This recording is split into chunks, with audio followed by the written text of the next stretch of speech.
Hey, everybody, welcome back to the Deconversionists. What? The Deconversionists? What's that? Elliot, what's the Deconversionists? How come we don't have birds of a feather here? Because we are now deconverting people. Yeah, that's right. We are now deconverting people. The birds, That's the fantasy, anyway. the birds have flown away, man. They squawked one too many times and they're gone. I don't know where they went.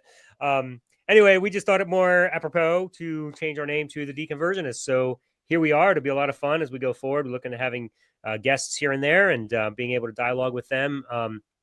So that is why you are now seeing the Deconversionists instead of Birds of a Feather. Same type of show, though. Not a whole lot's going to change in that regard. So stick around.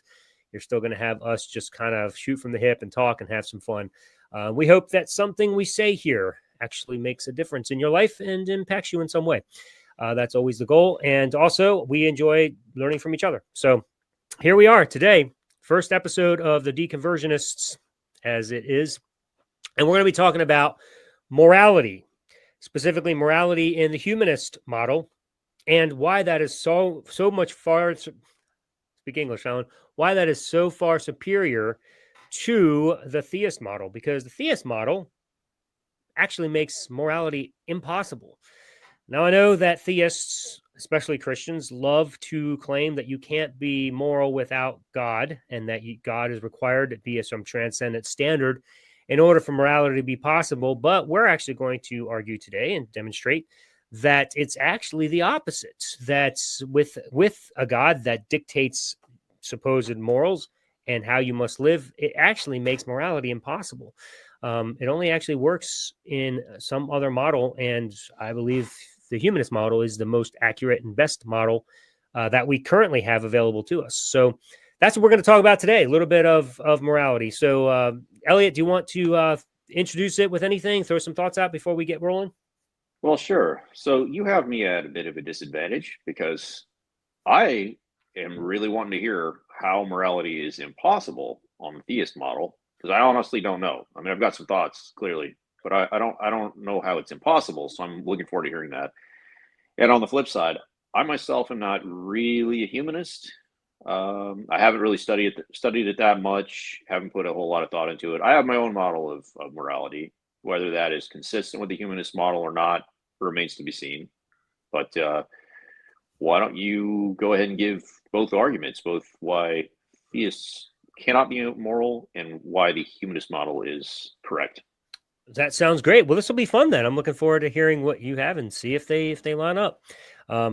So, in order to be a moral agent, you have to be able to decide whether or not you think something is good or evil, something you should do or shouldn't do. If you are simply following the dictations and the commands of some other being, and you simply turn your mind off and don't question whether or not it's good or evil, and you just do it because you're told to do it, you're not actually acting morally. You're just a robot. You're just following orders.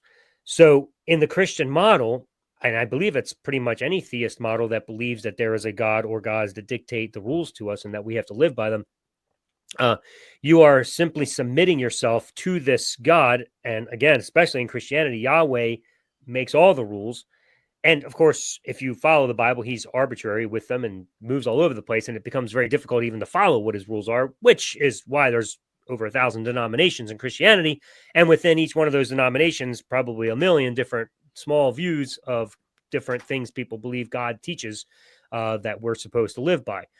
So if you are going to claim strictly that you are absolutely getting your morals from God and that you are following his commands because they are what is true moral, that his commands are true morality, then you are not acting as a moral agent because you're no longer questioning whether or not he is giving you accurate, good morals or not. You're just doing what you're told.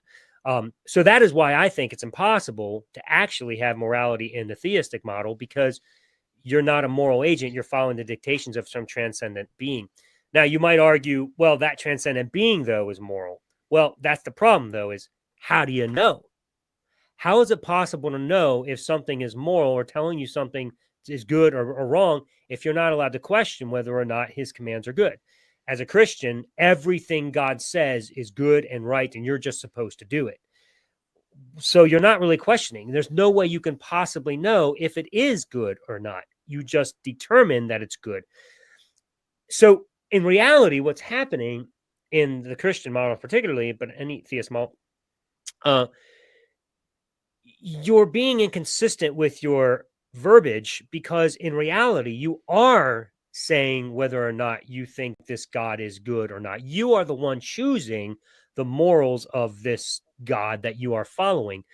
And probably the reason why there are so many different views on what God wants is as good or evil, and not evil, whatever, is because every Christian is actually doing what they want to do anyway, and they're just saying, "Oh, it's God saying that this is good, and I'm supposed to do it." Um, and like let's just pick an obvious one: sex before marriage. That's a biggie in Christianity. That's a sin. You're not supposed to do that unless you ask this Christian over here. There's nothing in the Bible that says that's a sin. Okay, and so now they're debating. So which one is right? Is God dictating that it's sin or that it's not sin? How do we know? Well, this person says God's not dictating that it is. This person's saying dictating that God doesn't want you to do. It's like, how do you possibly know? So you are genuinely questioning. You just don't want to admit you're questioning because you want to act like God's your transcendent standard. And that ultimately becomes some argument against the atheist view, is um, that there has to be some transcendent standard for them to be for there to be morality. And the truth is, no, there doesn't, because you as an individual, you're actually choosing what you want to follow anyhow. And even if God did somehow make it super clear where every Christian could know exactly which rules are that he wants you to follow, and there was no question about it, even if that was a thing, if somehow they could arrive at those conclusions, you still would have to say, I've chosen those. I chose God as my standard. So you're still making the choice. You're still deciding that God's your standard. So there is no such thing as some transcendent theistic model that everybody is required to submit to, and that and as the presuppositionalism, as we talked about last week in our episode, that it's just you're borrowing from my worldview as a Christian. You're just following God's rules because they're already transcendent. That's just ludicrous, and that's ridiculous, because there's no such thing as following some transcendent rules, because you can't possibly know what they are. And if you know what they are, you can't possibly know if they're good or not good unless you're willing to question them. So that's a lot of words I've just said. So that would be why I think it's impossible in the theistic model. Do you want to comment on that before I go any further? Yeah. The problem with the Christian moral model is the only thing that they have to determine right from wrong is their rule book, the Bible. And if it's not in the Bible, then they have to use their own heads to determine what's right and wrong. So what we have ended up with, I'll compare the Bible to the U.S. Constitution. The Constitution worked back in the late 1700s, but as we went into the modern era, so many new problems showed up in society and government that we end up with a document that's simply not doing its job anymore. And we have thousands and thousands of cases, Supreme Court cases, that have tried to extract an interpretation from that document that in the end is simply the court's opinion. It's not actually from the Constitution. So we create a massive body of case law that's not found in the original document. Well, that's essentially what Christians have to do with the Bible to make the Bible perform in the modern era. They end up with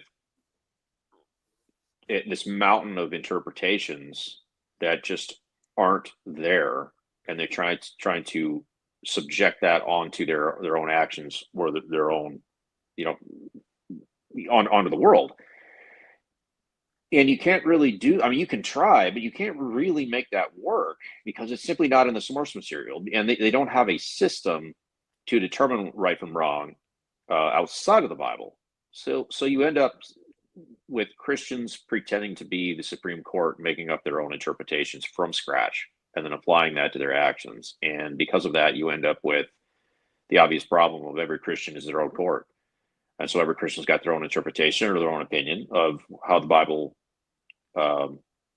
says what it says, or what God would have said if he had written a particular moral situation into it that didn't exist back in 500 BC. So in the end, the only moral actual system that Christians have is coming from between their ears. They are determining what is right in their own eyes. Ironically, just as the Bible said people do.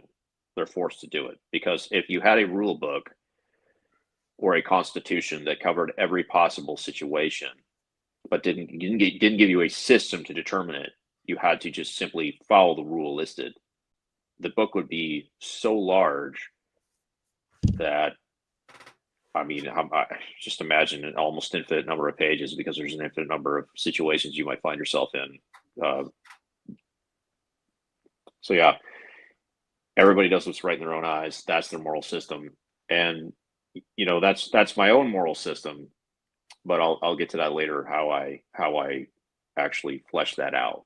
Mm-hmm. So it's kind of a way of repeating what you said, just in a slightly different manner. So we agree that you can't be moral as a Christian. Well, you can be moral as a Christian, but it's going to be your own personal morality. Correct. Because as soon as you step outside the Bible to something that wasn't covered in there, you're making it up. Correct. And so what I'm going to argue for is that Christians are actually determining morality in the exact same way atheists are. It's actually no difference.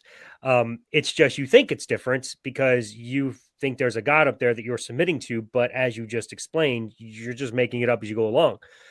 You really are just living according to what you think the Bible says and what you want it to be. And where it's not clear, you got a lot of wiggle room and you got to make some decisions. So interestingly, within the local church, let's just call that a society for the sake of terminology, or a community. We can call it a community. You're going to have an authority there, a pastor, a board, a congregational vote, whatever it may be, bylaws. You'll have certain a certain theological framework, a certain biblical framework that they're following, and there is an agreed upon set of rules to some extent. They're not going to be exhaustive. As you said, it's impossible to be exhaustive. But there's a certain set of rules that everybody comes on and they kind of agree to in that church.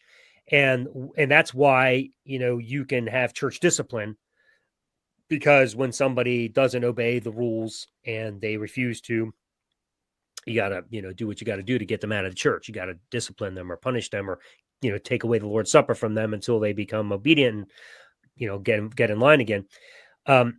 In reality, that's not a whole lot different than the way we do things in America, by and large. Everybody has their own opinions on what's right and what's wrong, but you have an agreed upon rule book, so to speak, where you say, if I'm going to live here, I'm going to abide by the laws of this country. And then different states will have their own laws that'll be different than some other states within that same country even.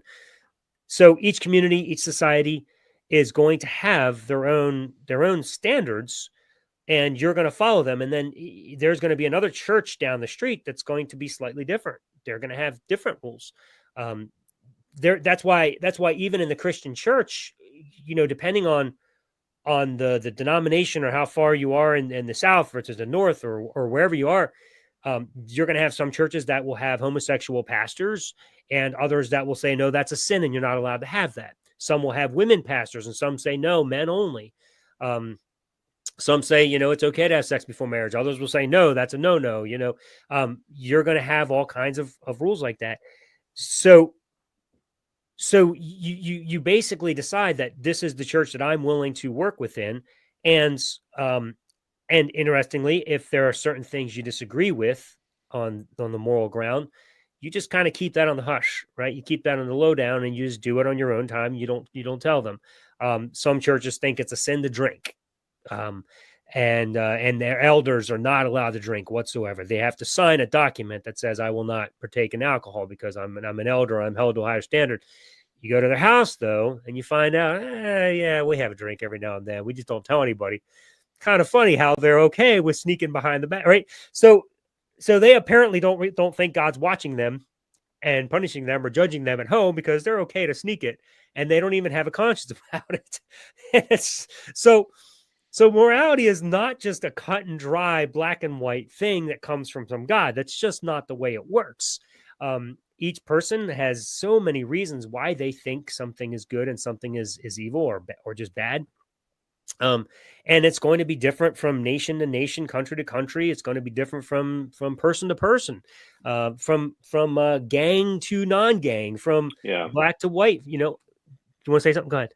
Yeah, I'll give you a perfect example of a problem that we run into because something is not explicitly in the Bible, and it's also not in the Constitution. And so we have this intense cultural war going on surrounding abortion because, as a Christian, you have maybe two different passages that might or might not apply to that. You've got before you're formed in the womb, I knew you. But then you have a passage in Numbers where the priest gives a formula for a potion that's literally going to cause an abortion if the wife committed adultery. So you have this conflict there. And because of that, you find Christians on both sides of the abortion debate. You see some churches that are okay with it, many churches that aren't, but they don't really have a biblical foundation in their rule book listed, this is wrong or this is right. So they have to fight this out in the real world amongst themselves and amongst society. So we have this huge culture war surrounding that. And on the flip side, it's also not in the Constitution. So you have conflicting Supreme Court cases. One will rule that it's a right to privacy and it's in there.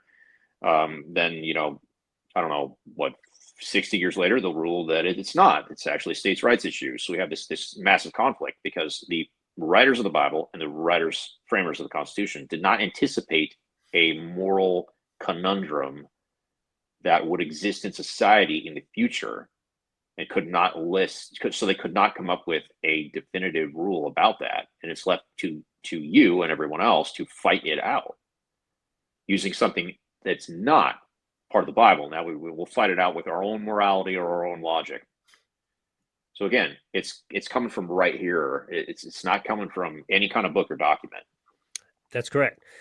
Now, right here is influenced by many things. It's influenced by books and documents. It's influenced by upbringing. It's influenced by friends, influenced by experiences you've had. It certainly has many things that influence how we think, which is why you're going to have very, very different opinions on what's right and what's wrong in a lot of different areas of life. So it's not so cut and dry as Christians like to say it is. In fact, even if you journey into the Bible just a little bit, and I have a whole section in my book about this, demonstrating that God is all over the place with the rules that he dictates, doesn't even follow them himself.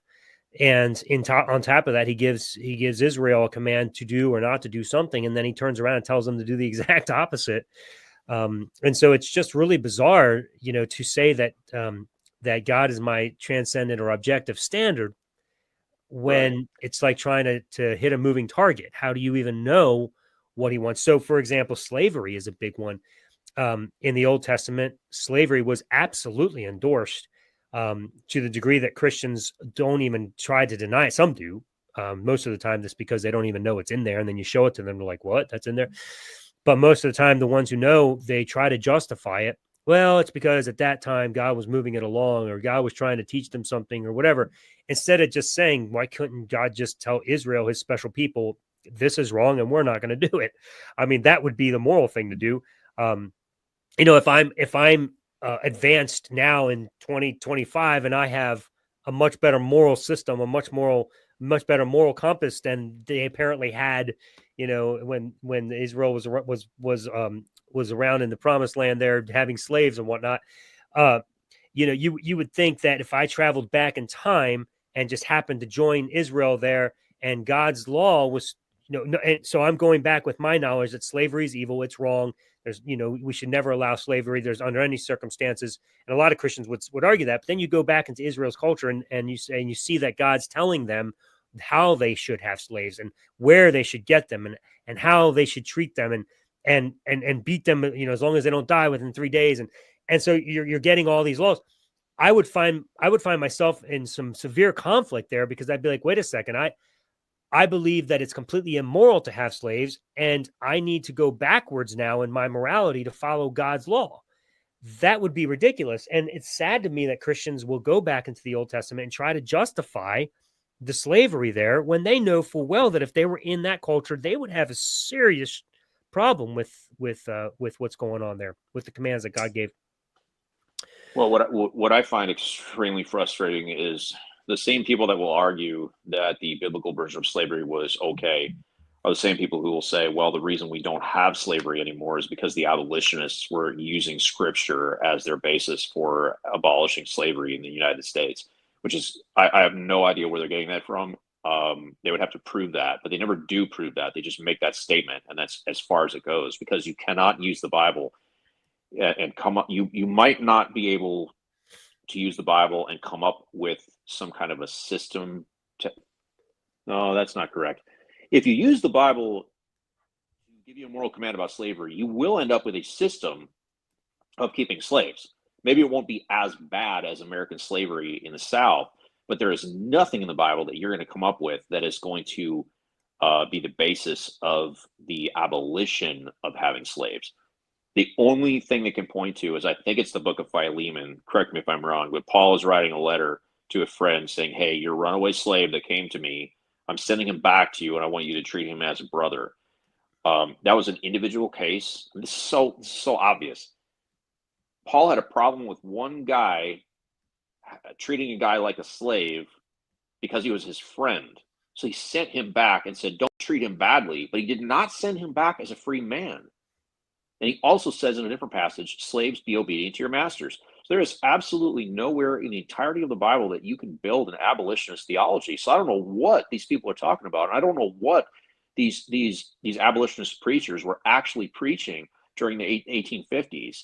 It's just not in there. So to say that's the basis of the abolitionist movement is honestly just total horseshit. Because if I use the Bible, I would always get to a system of how to keep a slave. Maybe not a extremely bad system, but I'm going to get to some kind of system nevertheless. No, I agree. Absolutely. In fact, the exact opposite, like you said, you're going to derive a system of slavery. Yeah, you're not going to, abolition is not what the Bible teaches by any stretch of the imagination. I think, obviously, we advanced in our morality over time. We evolved and became better humans. And so instead of just looking at the Bible and saying, okay, this thing is, we can write a much better book than God did if he actually exists. They just decided to try to find a way to make it work and force it into the system when all along they were arguing that slavery is okay. And then suddenly let's make the switch and try to make it palatable. Like it's ridiculous, man, what they're doing with the book. Not only, even with all the stuff you explain, yes, there's commands to obey your masters, right? And how to treat your slaves, even in the New Testament. But beyond that, even Jesus comes and has people become his slaves. Every apostle almost in the New Testament, when they're writing, they call themselves a slave of Christ. Like, yeah, or a bondservant. Yeah, which, yeah, same thing. It's a slave is essentially what it is. Regardless of how much you want to soften it, you're still owned. It's not, contrary to what a lot of people try to argue, it's not like an employer-employee relationship. I hear that one a lot too. To try to, Josh Bowen, in his book, does the Bible endorse slavery? I mean, it's that thick, just arguing, demonstrating everywhere that every type of slavery was still slavery.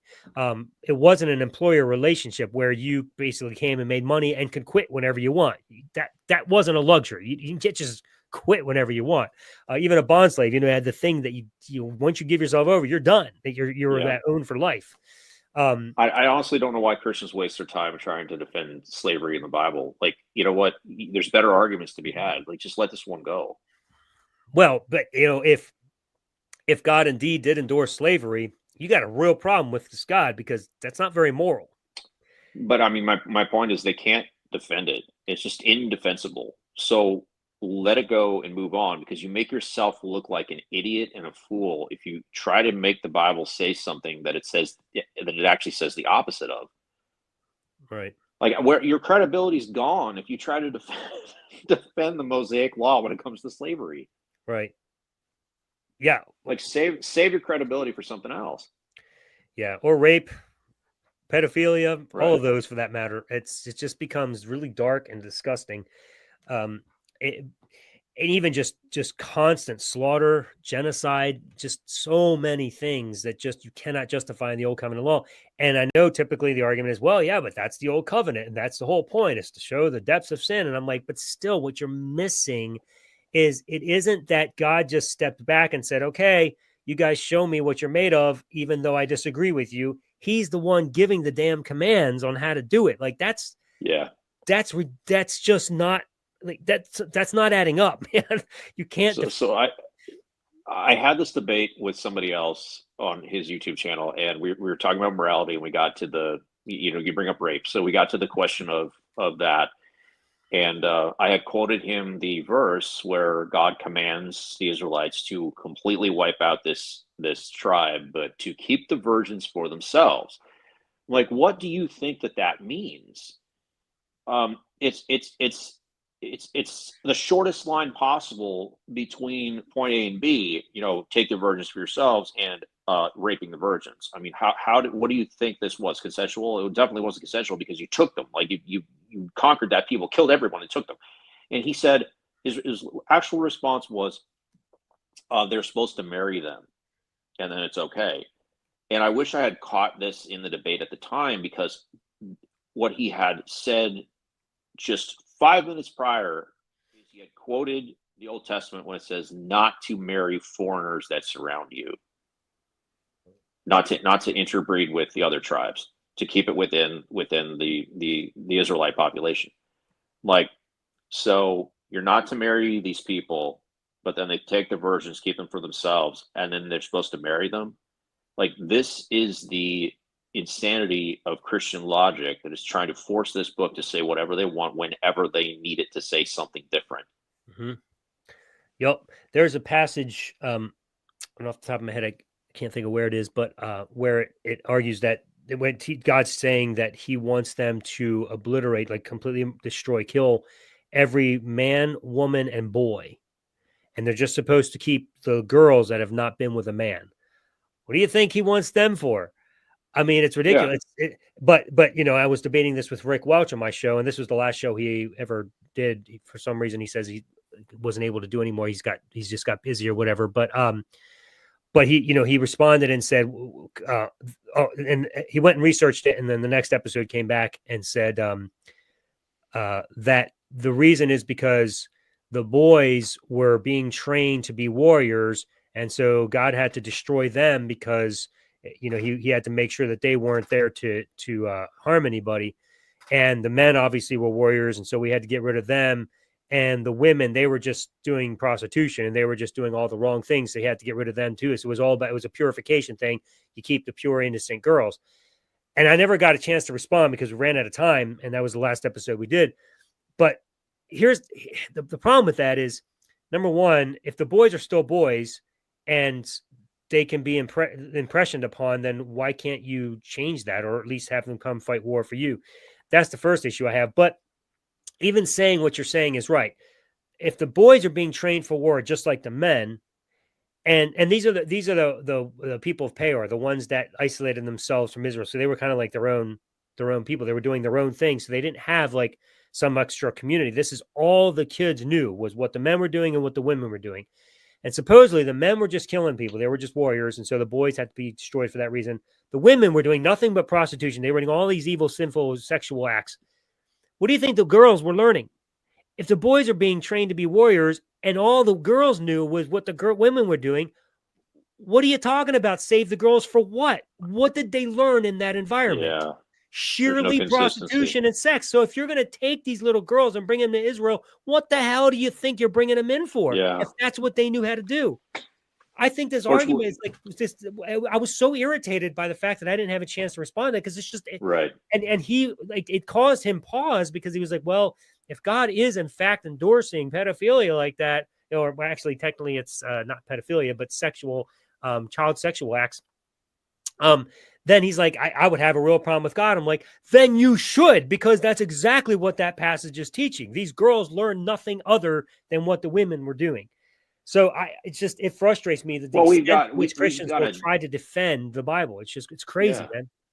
we've got a deeper problem though. It's the entire conquest of the Holy Land. Like, let's just put aside what they actually did when they conquered these people, and let's focus on, like, why were you going to war with them in the first place? God initiated a conquest. Every time in the history of the world when someone has initiated a conquest, history is not kind to them. They were the aggressor, they were the problem, they were the ones who had to be stopped every single freaking time. Yet we go back far enough to the conquest of the Holy Land, and suddenly, oh, but that one's okay. Like, you're starting fights with these tribes on purpose to steal their land and kill almost all of them. I mean, I don't even care if you're harvesting the virgins. That's irrelevant to the fact that you went into their lands, invaded their lands, and conquered them and took it away from them. Like, you are the aggressors.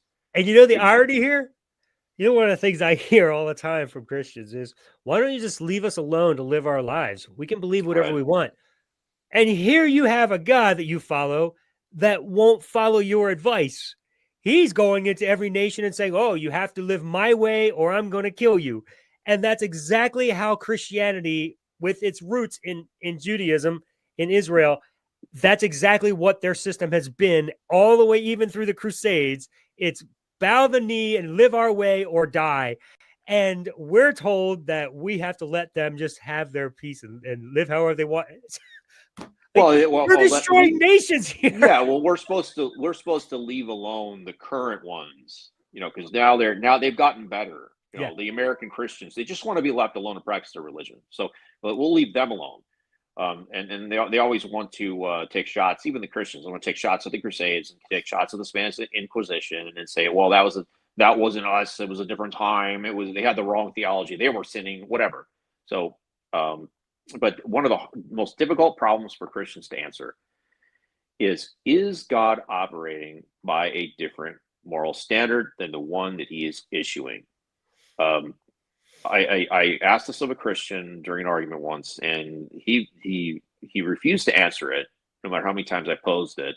And after the debate, like, he came back at me later and said it was dishonest for me to ask him that question. I'm like, why? Like, all you have to do is just say yes or say no or say I don't know, and then just explain your reasoning. Like, is God operating by a different moral standard than the one that he's issuing? He obviously is. Like, you can't debate that. God is ordering genocides. He's ordering wars. He's ordering killings.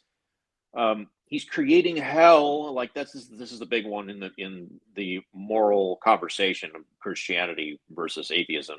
Like, this dude created a eternal lake of fire to torture forever people who do not believe a story. This is not something that you yourself as a Christian could ever do. As a human being, you couldn't do this, but let's pretend like God is giving you a standard to love thy neighbor and thou shalt not kill, and all this other stuff. Is completely inconsistent with torturing people forever. Make this make sense. God is clearly operating by a different standard here. No, and it's not just a different standard. It is the standard of the most ambitious and psychopathic serial killer or mass murderer that could ever exist, because he's using eternity and a lake of fire that never goes out and human bodies that never burn up. He can't kill these people. He's torturing them forever. No one on earth could ever accomplish that. It's the most insane, cruel thing you could ever come up with, because it never ends. Yep. And he came up with standards. This is his design. His own personal standard isn't even in the same universe as the one that he's giving humans to live by. You can't justify this. It's impossible. You can't reconcile it. It's impossible. No, and they say, well, we have an internal moral compass that's God has given every human, like the Romans 1 thing, like, God exists, like, what the right thing is to do. You just have to live by that internal moral compass. If you don't know the right thing because the Bible didn't explicitly tell you the right thing, okay, great. So I'm going to live by that too. Every single one of us using that internal moral compass knows that this standard of torturing people forever in hell is wrong. It's wrong. You would never do this to someone, no matter how much you hated them or no matter what they did. You would never do this to someone. But so internally, by God's own standard, that it's wrong. Yep. You can't judge God. Then why do you have a moral standard, an eternal internal moral compass that God gave you? but to judge God. It's Yep. so frustrating. It is super frustrating. And so, you follow God in the Bible and his morality and how he acts and what he commands and whatnot. You got to ask, is God making declarative statements because of what's right and what's wrong, because they are inherently moral, right? So is he following something that he's bound to, or is he arbitrarily making up the laws and saying what's moral? Either way, you have a serious problem because, number one, if it's already inherent, then God didn't make it. He's not the transcendent standard. There's something more transcendent than him. But even assuming you're going to make the argument that, no, well, he is that transcendent thing and all things are what they are because of him, then he is terrible at following his own moral standard. He's terrible at following that inherent standard because, like you said, he's all over the place. And if he's the one making it up, then now you're just following the whims of God and however he feels in the moment, because even throughout the Old Testament, one minute he's happy with creation and is good, and the next minute he's so pissed off and regrets it that he has to kill them all with a flood. Where is he? His consistency is nowhere to be found. Yeah, it's the question of, is morality objective or subjective? And I don't think there's very many, or even a single Christian, that would say morality is subjective, because that's essentially moral relativism, something that is burned into their brains from childhood to hate. You don't want to be a moral relativist because God is the objective standard, or the Bible is the objective standard of morality. But if that is the case, then morality is still subjective because it is subjective to God. So it's going to be subjective to something. It's going to be subjective to something. It's impossible for it not to. I mean, so where's God? Yeah, here's a good question for Christians. Where is God getting his morality? Is it from an objective standard outside of him? Or is the standard himself from inside of him? Because if that's the case, then morality is subjective. Mm-hmm. Like, all we have done is we have gone from the individual human subjective morality to the individual God subjective morality. We haven't actually fixed the problem. We have simply passed the buck one regress or one level above. Well, I want to see this objective moral standard that exists outside of everyone, including God. Show me that. Well, I think what they would argue is that because God never changes, right, that he is the objective. He's the only one that can be objective in his standard. But again, the problem is, all right, even if we grant you that, why can't he follow his own standard then? He's inconsistent with his own rules. So how can you argue that God is objective and never changes, but literally changes when he's angry in a moment, just because he's just pissed off and wants to kill people? And like you said, like he could have created any world, and he made one where hell exists, right? Yeah. Now, I know people not all Christians think a hell exists. I didn't, but by and large they do. But he's created this system where unless you follow his holiness or whatever, and you do exactly what he says, you're going to go to hell. And it's just like, why create a world like that? Why would you, if torturing people is an immoral thing, why would you do it for all eternity? Why would you create a world? Well, we can actually witness God's subjective moral standard for himself changing. So the reason that God cannot be the objective moral standard is because there are many verses we can pull out of the Bible that show God changing in real time, changing his opinion, changing his mind, changing his judgment, which is more important, because Christians will say, well, God can change his mind. Sure, okay, I guess it's kind of incoherent or inconsistent with his character, but sure, let's say he can change his mind. But can he change his judgment? So one famous passage is God repenting that he had made man and then flooding the earth. So he regretted he had done something and decided to make a judgment on it. Then another one is God and Abraham arguing about Sodom and Gomorrah. Abraham negotiating how many righteous men can he find in Gomorrah before God can withhold his judgment. Okay, so Abraham keeps bringing him down on the numbers. So God is actively changing his mind, because God had originally decided to destroy it. So but now he's in a negotiation. So apparently his judgments are negotiable. And then later we've got, like in Isaiah, God says, I am the Lord thy God. I create darkness and form the light. I create evil and good. I, the Lord, do all these things. He's playing both sides of the fence. He's forming the darkness and creating evil, and then he's also creating good and creating light. So he cannot be this objective moral standard because he's doing all the things, the good and the bad. Yes, he is, and he proudly so. He doesn't try to hide it at all. The Bible clearly says both. So yes, he's also saving people according to his sovereign will, and hating people according to his sovereign will. Romans 9, he saves who he will and destroys who he wills. And who can talk back to God, right? I mean, he shows mercy who he wants and he doesn't to others. Like, so God's actually seriously, like, challenge for Christians: read Romans 9 and tell me that God is not subjective. Yeah. And so, I mean, even in, the garden, to bring sin into the world, what, did he not know Adam was going to eat the fruit?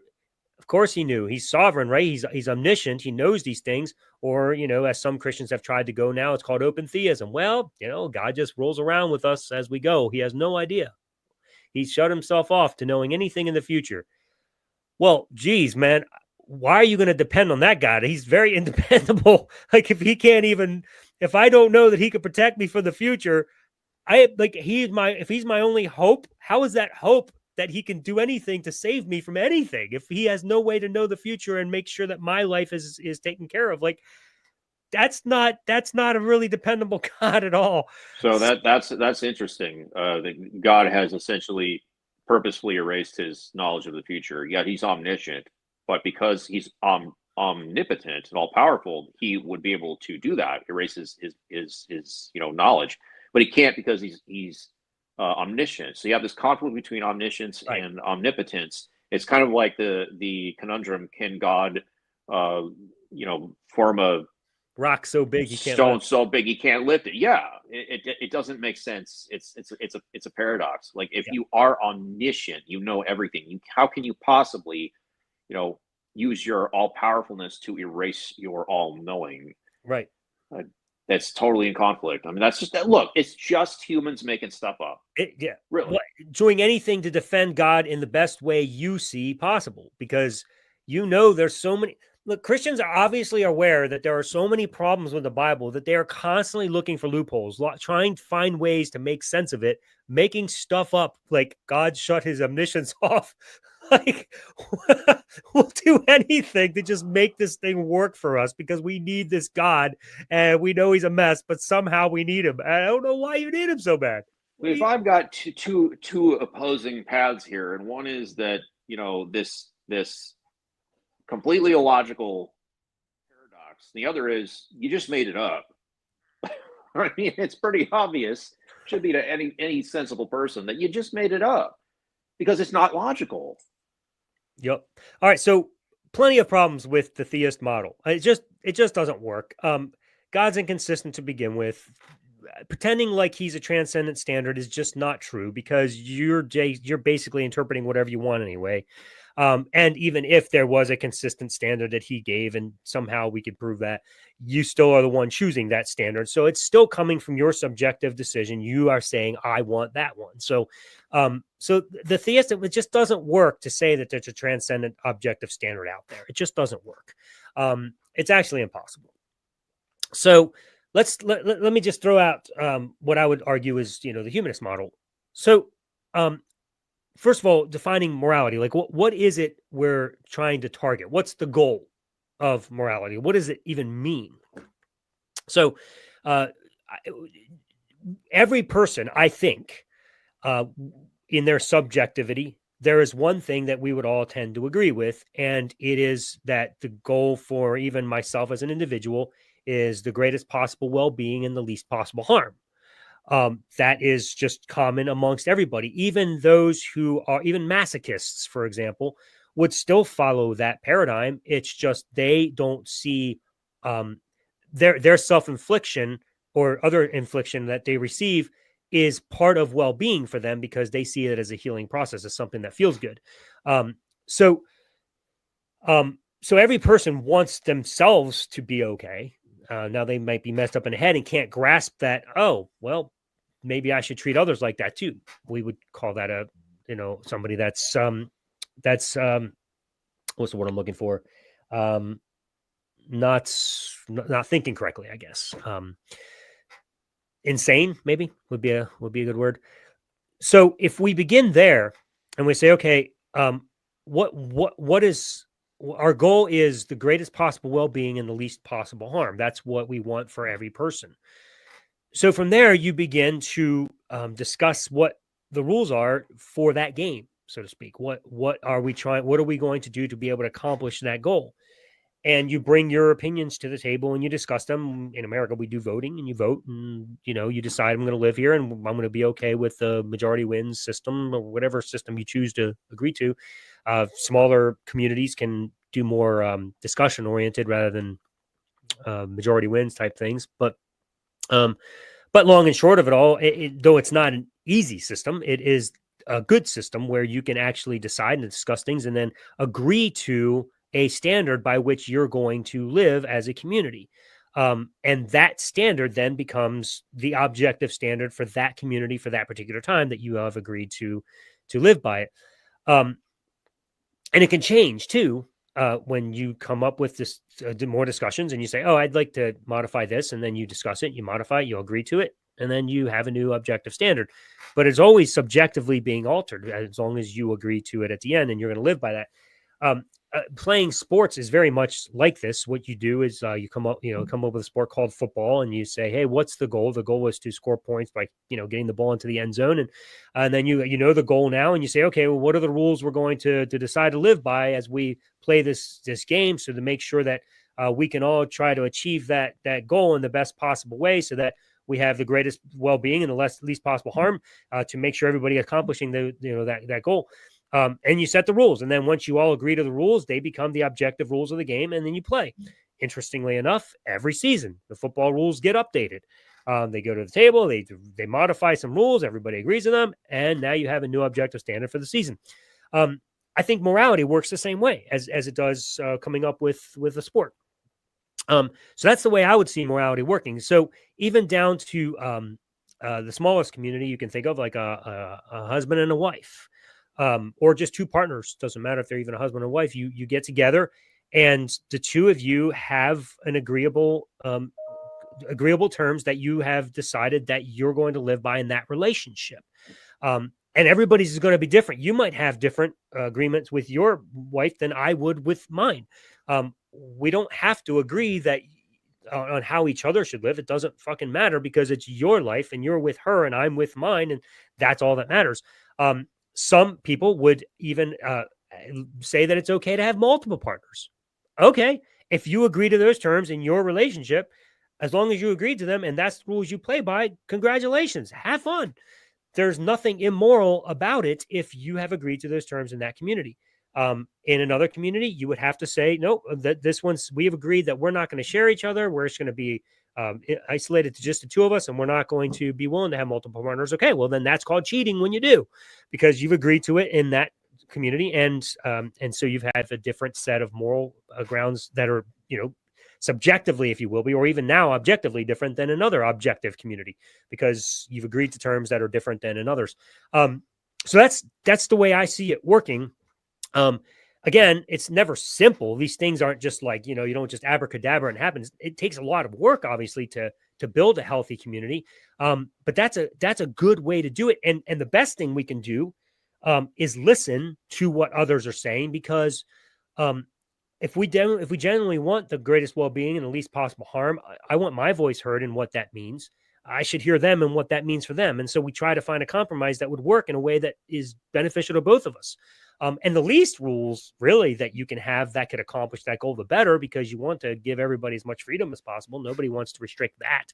But you just want to make sure that you're all giving each other the same courtesy as you would want. And so in Christianity, even, you got the whole command to love one another and then do unto others as you would have them do unto you, and all this stuff.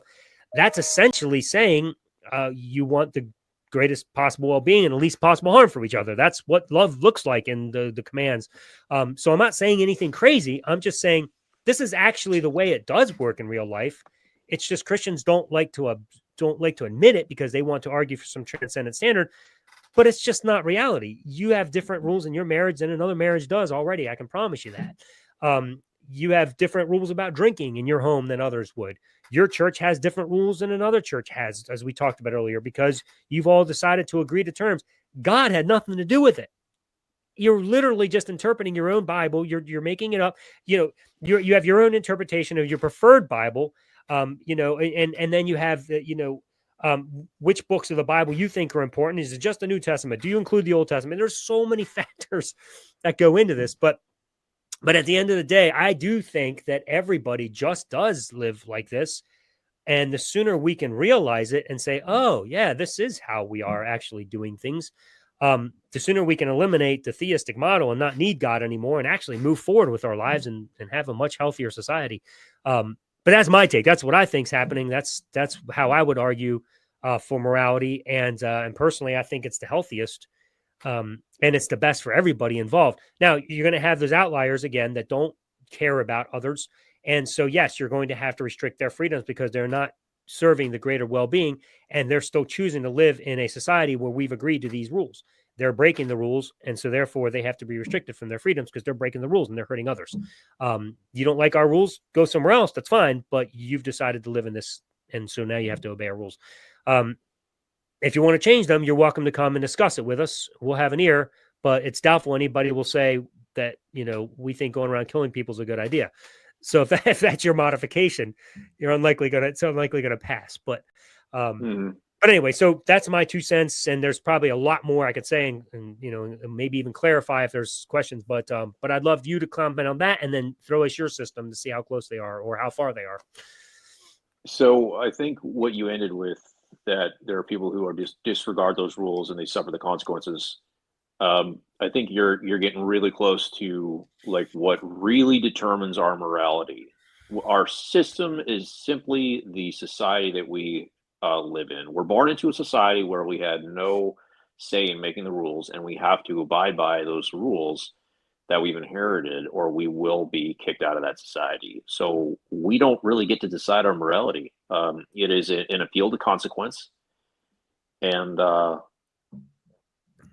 that's pretty much where it stops, I think. Well, you can. If you don't like it, you can leave. Right. I'll go further where I think all that came from, but it's essentially we live morally. We live in a world of natural selection, where if you don't abide by the social norms of the society that you live in, you're going to be naturally selected out.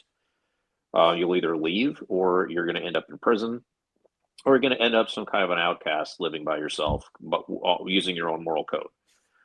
Now you can take that society, you can break it into many little fragments. Like the Christian community is going to have their social mores. The secular community, every community that you end up in is going to have their very specific culture that you essentially have to abide by if you want to live in that area or live within that community. I don't really have a moral system. What I do is I acknowledge where the foundation of human morality, which I believe comes from empathy, which is a product of theory of mind. At some point, we developed enough self-awareness where we could look across at another human being and realize that they are a person just like ourselves, and they have the same feelings and desires, and they feel pain just like we do. That's theory of mind, and humans aren't necessarily born with it, but it's something that develops during childhood. Once they do that, they develop empathy for the other person, and they don't want to hurt them because they don't want to be hurt themselves. It's kind of like a reciprocal or negotiation. People like psychopaths don't possess theory of mind, or maybe they do, but it's in a different way. Like, they don't feel any empathy for the other person. They feel that they have a right to hurt them or to use them in any way that they want. That's why these people are rare, because they don't work in a society, so they often get naturally selected out. We recognize that is not the correct way to conduct yourself in a civilized society, so that everybody can benefit and the least amount of harm is done. So, like, that's my foundation for morality. Um, I could go one step further and say that I think game theory is probably the best way to live when you're dealing with other people, when you're in a negotiation type of environment. Like, I think we could almost all of us agree that morality as a thing would not exist if we were living alone on a desert island. Morality is about how we conduct ourselves in relation to other people in situations that demand something from both of us so that we can get along. So, if I were to use, sorry, I would just, I would agree with you, because that's the only way morality actually works and makes any sense. But I know in the Christian model, you could still sin on an island by yourself because you'd be disobeying sure, God, right? It's yeah, weird. So, like, sins of but the maybe that mind. wouldn't be morality. Maybe that would be something that would be sin. I mean, morality would still be, you know, I have to find a way to interact with you. Hey, can you still hear me? Yeah, I can. And I think Okay, they I would just say had you a have to, notification pop up. and unfortunately, the downside to the theistic model is you have to find a way to interact with God. And so you can still be immoral because you're not responding to God properly. I guess that's the way Right. that. So you So can't even get away from it on an island on your own. I guess not as a Christian, but it's not a problem for me. No, me neither. On a desert island, I can do whatever the heck I want, Whatever the heck I want. because Absolutely. there's no one there I have to interact with, including God. So my more advanced system of morality would essentially be game theory, which is a kind of, it starts off as a do unto others as you would have them do unto you, and it turns into a tit for tat situation, where you first try to give the other party the benefit of the doubt, but if they wrong you, you wrong them back to prove to them that you are willing to do the same amount of damage that they will do to you. And this goes back and forth until you both either do the right thing every time, or you're both doing the wrong thing every time. And every once in a while, you give them the opportunity to walk it back. That's essentially game theory. But that's more in an adversarial context where you're negotiating something continuously. Like, the two of us are locked in an infinite in infinite number of turns. We have to continue to work together, or we can choose to work against each other, or in a mutually beneficial relationship. It's for more advanced situations than just everyday life. But yeah, I operate based on theory of mind, where I have empathy for other people because I understand that they are human beings who have the same thoughts, feelings, fears as I do, and I do not want those things to happen to myself, so I don't do those things to others. And it works 99% of the time, until you find yourself in a special case where you're dealing with a psychopath. Yeah. And empathy, I agree with as well. I have a whole chapter in my book called Common Love or Christian Love versus Common Love. And I define common love as empathy. A Christian love. I don't like the golden rule. I don't like the love the Lord your God with all your heart, mind, soul, and strength, and love your neighbor as yourself. Do unto others as they would have them do unto you. I think there's problems with the way those things are phrased. I won't go into that now. You can read the book if anybody wants to. But yeah, I think there's flaws in like, just real quick, just right off the bat, like, what if that person doesn't want to be treated the way I do? What if they have a different perspective? What if, say, a masochist likes pain and I'm not willing to give it to them because whatever reason. So I mean, there's flaws with that system. I think it's better to just actually genuinely ask what that person wants and then just do it. Right. So to your thought earlier about we're born into a system. In my mind, it's a lot like technological advances, for example, agricultural advances, whatever. We evolve as a species, as a human race. That's not even a race. I don't even know why I said that. Gosh, I'm old Christian. Sometimes Christian vocabulary still comes out. Yeah. But but we evolve in different aspects socially and environmentally and technologically. And if we were to all start over from scratch every time we were born, we would never get anywhere. We have to live on the backs of giants before us so that we can learn quicker and then advance beyond that, which is why our brains are getting bigger, because we are actually learning at a far greater rate because we have others to depend on, that we don't have to reinvent the wheel, so to speak. So I think it would be impossible to start over every time and ever get anywhere in life. And I think morality is the same. In fact, if you look at the trend of morality, you've seen how far we've come, even how far we've had to fight our way to give the same rights and freedoms to the LGBT community, the LGBT plus community, however many others are now. Um, but we've and we're still fighting that battle.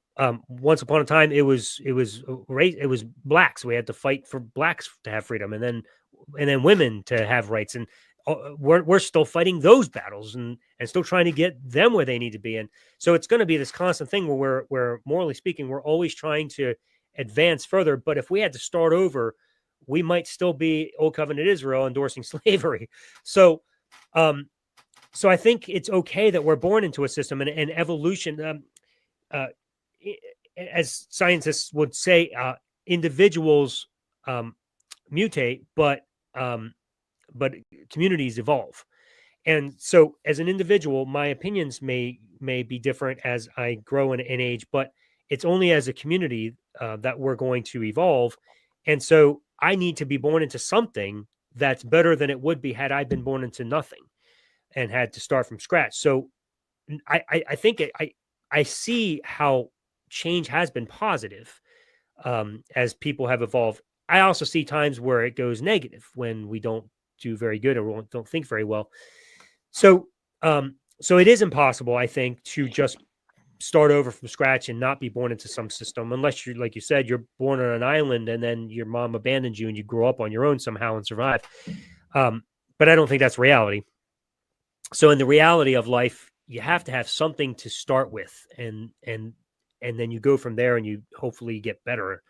And I think that's what we're doing as a society. We are getting better, not as quickly as I'd like to see, but even seeing us do more and more people becoming aware of the con of religion is pretty awesome. Now I know that recently you said that we've seen a spike, I guess, of what do you call it, revival in Christianity or whatever. Yeah. I don't know if that's real. I don't know how long it's going to last. I don't know if numbers are being fudged.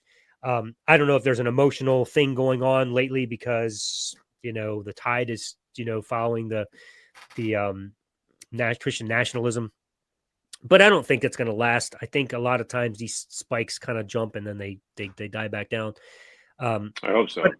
I do too, but I do see a trend. I mean, just seeing how many people continuously are joining these atheist groups online, it's just I see it every day. I still see people sending me emails and letters telling me thank you for writing that book, and they're saying that they were struggling to find their way out of Christianity. They were still attached. They were having a hard time. They had questions, but they were out, and they said the brainwashing's gone. So we do see people getting freed, and that's exciting. It's exciting to see. I think what's happening is the younger generation, the not the millennials, but the one following that, Generation Z, they're being seduced by religion right now because it's on one hand it's cool to be religious, which is why we're seeing a lot of them turn to Eastern Orthodox instead of mainstream Christianity, because it's esoteric, it's weird, it's interesting, it's cool, and it's rebellious. And so we're seeing this younger generation turn to religion in general as a almost countercultural,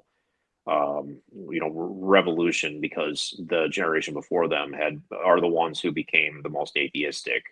Like, I think you would probably statistically, I don't know this for a fact, I'm just pulling this out of my ass, but I think the millennials are the least religious or most atheistic generation. And so what you're going to see is whatever generation follows is going to be like a counter to that.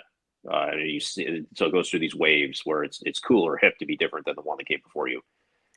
And we all came of age in that 9/11 environment, that spawned the new atheist movement, and so we took to that probably as a almost as a reaction uh, to the religious years of George Bush and the anti-Muslim sentiment, where we see what religion, the damage religion can do. Now, of course, I didn't deconvert until 2018, so I was not part of that. I had to find my way out on my own instead of being part of a countercultural movement. But that's what I think is going on with this the younger generation. Um, I think if you offer young people, uh, let's say hate, so young people haven't matured, you know, in their frontal cortex completely, and they are often taken by extreme emotions and led around that way. And I think if you offer them hate instead of empathy, they're going to probably more often than not pick hate because it's fun to bully and attack other people when you're on an emotional roller coaster before you've matured. And I think that the religious right has offered them that, and that's another reason we're seeing them take to it so easily. Um, Also, I don't think they have much of a foundation, foundation of skepticism or a foundation of how do I know the things that I know. That's something that you either acquire in college or on your own later in life.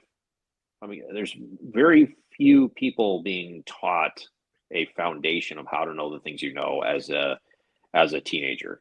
I I just was don't see it. I was just going to piggyback on what you were saying because right as you were talking, I was thinking to myself, it's definitely the foundation thing. It's I the the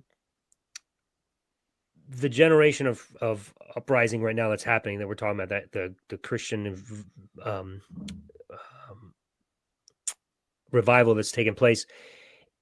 I, I, most of them, when I hear from them or talk to them or see them talk, it is a very 70s type Christianity. It's a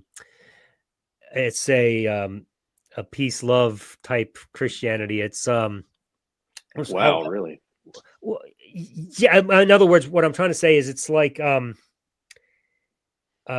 it's all emotion based. It's not rooted in theology. It's not you don't have the depth of theological debates and thinking that you used to see years and years ago, and that have kind of hit their peak.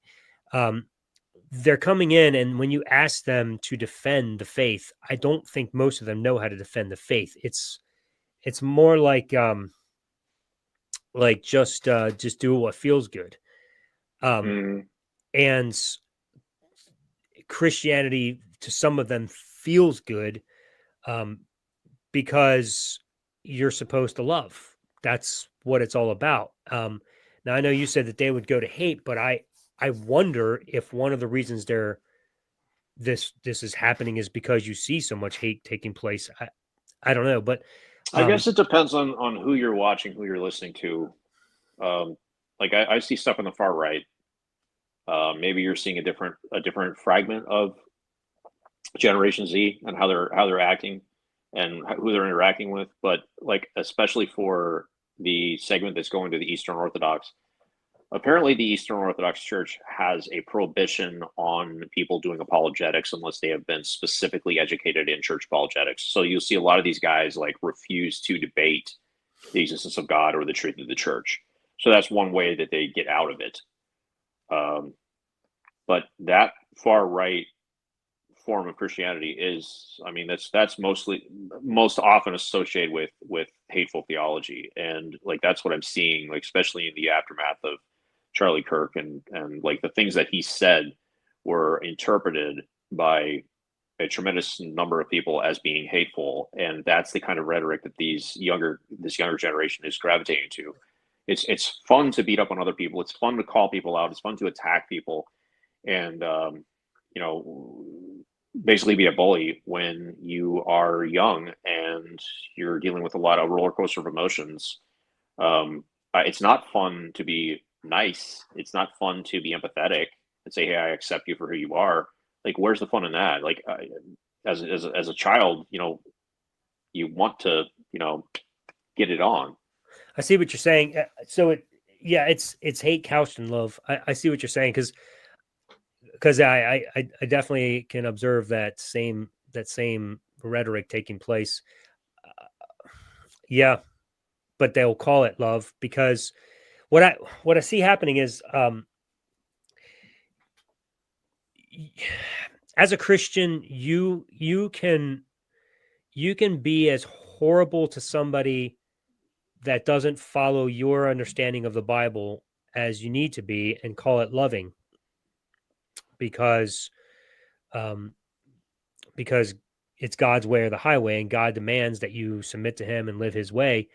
And there's a reason why it's okay to come on our channel and put things in the comments like Jesus is the only way.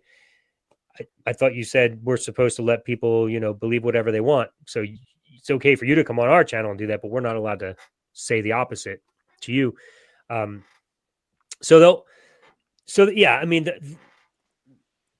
yeah, I don't know where I'm trying to go with that, but I do see what you're saying, and I need to put some more thought into how that plays out because I definitely see the hate, but the couched in love statements because that's the way you're supposed to be loving as a Christian, right? So And every generation has its own, I wouldn't call it a theme, but its own like characterization, like just the way that they all happen to be. I mean, like for example, we viewed the boomers as that in the 70s as that free love generation, and then they became very selfish in their later years, and we view Gen X as being very quiet, and they don't really care about much, and we view millennials as just in general as the people that were going to change the world, but got screwed over by debt.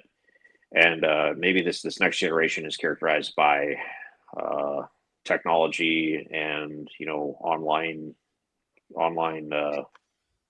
fighting, like debate culture stuff. I see a lot of this on places like Discord so whatever and feels good. Twitch. So whatever feels good. So Yeah, but they like to fight. They latched onto the culture war as an outlet for their aggression. That's what it sure. feels like. So when I said earlier a 70s type Christianity, I didn't mean a Christianity like the Christianity in the 70s. I meant like the love, sex, and like live however you want type of Christianity is what I was referring to. Um, but it's definitely not grounded. Which is this is interesting because they've just come out with a study, and I've seen other studies before that um, just sexual activity in general in society right now, especially in America, is at the lowest point it's ever been amongst young people. So that idea of free love or whatever, it doesn't exist. Like they've definitely put their effort. The Gen Z definitely put their effort somewhere else than what normal people would ever before them. Instead of putting their attention towards that evolutionary instinct to have sex and procreate, they've gone somewhere else with it, which was kind of a puritanistic, almost combative culture. These aren't thoughts that I've put too much thought into. So yeah, me neither. I mean, we're just rambling now. We both have to think about this a little more. We're just yeah. going off the fly here. Yeah. So it might not make sense. I don't know. I don't know that I've added anything substantial to this conversation at the end here. I'm just throwing spitballing now and just talking out loud. So it's just a fascinating thing to definitely pursue. I definitely got to look at some of the trends that are taking place. It's wild. But the one thing I definitely see is it does not have a theological basis. Like it's just so weak. When I hear some of the new Christians, they're called hybrid Christians a lot. I hear that term thrown around, but there's just pick and choose the parts of the Bible you like, pick and choose the Jesus you want. You literally are you're doing what you want and you're calling it Christianity. It's extremely odd to me. And so maybe Christianity will eventually, if it keeps going down this path, just become a hate religion because I mean, if you're just doing what you want and calling it Christianity, and that's what the majority are now doing, eventually the majority is going to win. And who knows what Christianity will develop into at some point. Maybe something that people will become are just not, they're just not reading their Bibles. And if they are, they're reading the parts that they want to read. Correct. It's very strange. But I think Christianity today has never looked more different than Christianity of the past. Yep. Because when you abandon your source material, you're going to end up anywhere. Yep, that is correct. And that is what has happened. They have abandoned their source material for sure. Yep. Like I got into it last week with some liberal Christians online on a video that showed a female pastor doing something with LGBT stuff, and my comment was, you can't pretend this stuff's not in the Bible. Like, if she's not a real pastor based on the source material, because Paul specifically says that women are not supposed to be in positions of leadership, and that Adam was created first, and then Eve, and Eve was the one who was tricked and caused the fall. So you can't say it's not in there, but you say you believe the Bible and you're a Christian, that you have abandoned the source material, you have cut out the things that you do not like, and you have made up your own version of Christianity, which is totally fine if you want to do that, but don't pretend that you're being loyal to the source material. It's just not there. I have no problem with a female pastor. Make up whatever version of Christianity you want, but at some point you got to be honest and stop calling it Christianity. Yep, that is the hinge pin. I don't even recognize Christianity anymore. Like, it's just it's impossible to nail down enough to even have a dialogue about what it is. You have a better chance describing what it isn't. Because what is it? I mean, I have no idea anymore. It's literally whatever you want it to be as an individual. It is as subjective as your morality. How's that for a transition back to morality? So yeah, it's but that there will be plenty of weeks, I'm sure we will discuss that, because that is a topic of utter frustration for me, to see that you literally just make up whatever you want and you're calling it Christianity. It's bizarre to me, man. I don't get it. Which is why I want to talk to a fundamentalist Christian who is a wholehearted supporter of the source material as it is inerrant, and then we can go from there. Because somebody who's making up their own version, it just doesn't work. Right. Which is why I like talking to fundamentalists the most, because they have the most rigid worldview or rigid interpretation of this stuff. That's right. So you can have a more productive conversation than, I'll just make up whatever I want when it's right. Right. And yeah, everything based on my personal experiences, you don't get anywhere. Yeah, I agree, man. All right. So next Sunday, so not this Sunday, but next Sunday, we're going to have a guest on. You want to tell us about him? Yeah, I think it's going to be on the 9th. Look at my calendar here. It's going to be November 9th. We're going to be talking to Reformed Riley. That's his YouTube channel name. And we're going to be most likely, definitely, talking about the presuppositional apologetics argument. And that's at 2:00, right? Eastern? It'll be 2:00 your time, 1 p.m. mine. Right, 2:00 Eastern then. Yep. So plan on being there. It's going to be a fun dialogue. We'll have a chance to ask some questions, and I'm sure he'll have some of his own, and we'll just see how that conversation goes. It'll be great. So it's Reformed Riley? Yep, Reformed Riley. All right. And, we had just talked about the presuppositional argument last week, and so we're going to get much more in-depth on this thing. That sounds great. I'll throw the link to the meat and potatoes of that argument. Cool. We'll throw the link to his channel underneath so you guys can check him out, and plan on being with us live on Sunday, because that'll be great. Then you can throw in some questions of your own. We'll enjoy that. So with that said, be sure to like and subscribe. We really appreciate it, because it helps us grow this channel. It helps us be able to get better guests on as well, because guests tend to want to give their time where there's people watching. So please give us your love and help us grow this channel. Also, join us at Deconversion Nation. Following any one of these shows, we would love to have you come over there, ask some questions, throw some comments. Let's have a dialogue. So we hope to see you over there. Check out our books if you haven't already. How to Kill God the Easy Way. Links in the subscription in the info below. And How to Stop Being a Christian by Elliot. That's also in the link below. Elliot, before we end, do you want to just quickly summarize where we see eye to eye and where we differ, if at all, on how we think morality works or should work in our world? I honestly don't think that we differ anywhere. I think we both acknowledge morality is relative and subjective. Um, and we both use a system, if you want to call it that, to arrive at moral conclusions pretty much the same way, which is using our own heads. So no, I wouldn't say we substantially differ that much. All right. Very well. Well, thank you for that summary. Any closing thoughts? Nope. Hour and 20 minutes. I think we're good. Hey, we're getting longer and longer. This is great. Everybody, thank you so much for listening. And we actually don't flock around anymore. So here we are, the deconversionists, over and out. See you all next week.